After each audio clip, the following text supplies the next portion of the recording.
Bonjour, ici Olivier Bossard, professeur de finance à HEC Paris. Nous allons analyser ensemble une série que j'adore, Billions. Il s'agit en fait de décortiquer ensemble quelques passages de la série Billions, mais en les analysant et en les interprétant sous un angle très technique. Vous allez voir, c'est fascinant. Nous sommes ici dans l'épisode 1 de la première saison, avec Bobby Axelrod, le fondateur du hedge fund Axe Capital. Ses employés Mick et Ben ont juste quelques secondes pour lui pitcher une idée de trading. Mick soumet ici à Axelrod une information au sujet d'un projet de fusion. Ce qui est un peu spécial ici, c'est qu'il semble qu'Axe Capital considère seulement acheter la société cible. Normalement, un hedge fund ne procéderait pas vraiment ainsi. Il ferait plutôt ce qu'on appelle un merger arbitrage, qui consiste en deux transactions simultanées.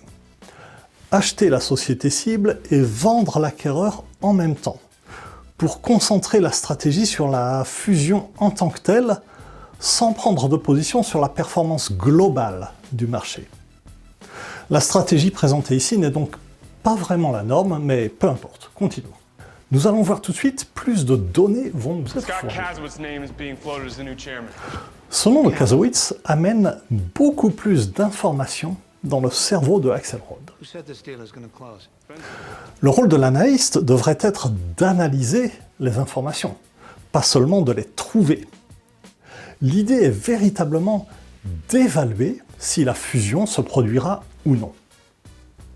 Maintenant, nous allons synthétiser toutes les informations collectées par Axelrod.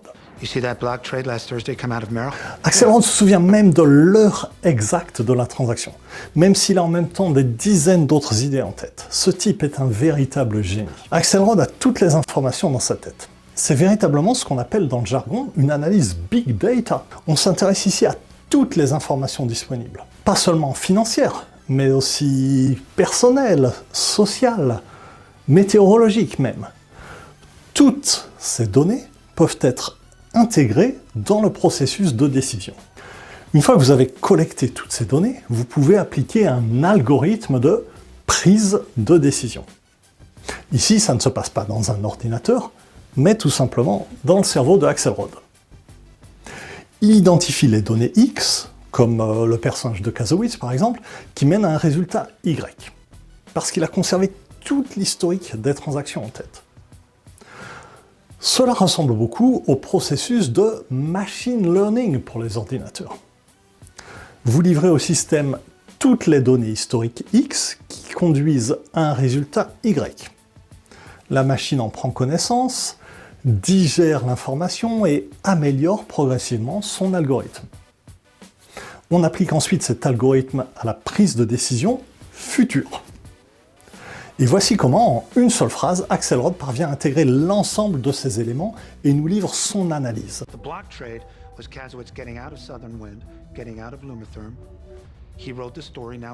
Pour implémenter une stratégie de trading, l'algorithme de machine learning doit pouvoir nous fournir 4 éléments de réponse.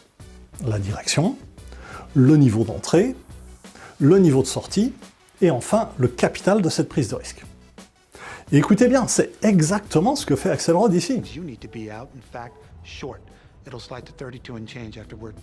En poursuivant l'analogie, voici d'ailleurs deux composantes importantes du big data et du machine learning combinées. Obtenir plus d'informations et devenir plus intelligent. Et c'est comme ça qu'Axe Capital réussit une fois de plus.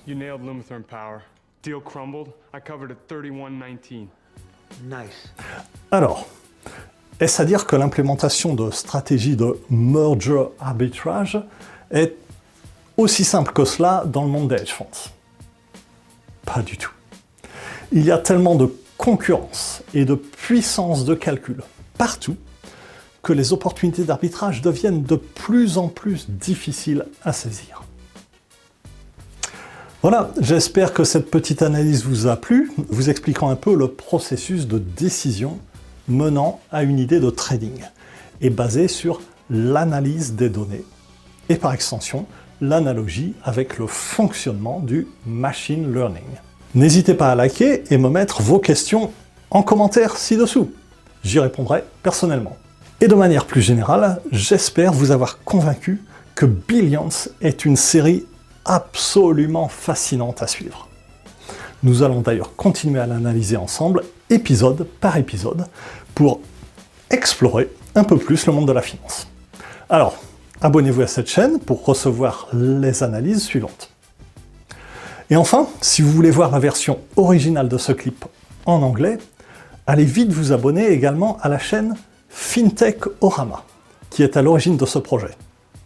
Vous y trouverez plein d'autres vidéos super intéressantes par mon ami George Aliferis sur le monde de la finance en général et tout particulièrement de la FinTech.